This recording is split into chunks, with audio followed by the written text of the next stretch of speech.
Ito naman, grass fire sumiklab po malapit sa isang subdivision sa Baliwag, Bulacan. Inabot ho ng mahigit 5 oras bago naapula ang apoy.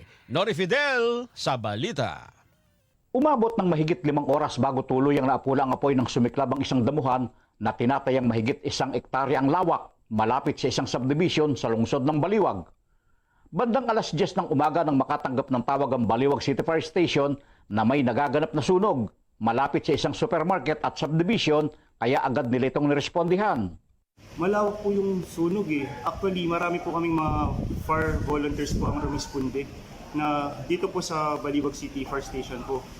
Bali, nag-start po yung sunog ng 10:12 po at natapos po ito ng fire out po kami ng 3:23 PM po.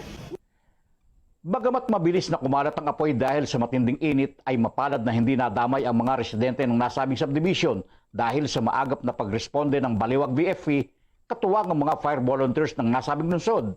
Wala naman pong nadamay pero may mga residential po dun sa likod po pero naagapan naman po sa tulong po ng aming mga kasamahang fire volunteers po.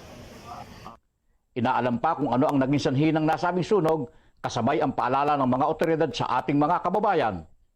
Maging responsable po tayo sa, lalo na po ngayong tag-init, uso po ang mga grass fire.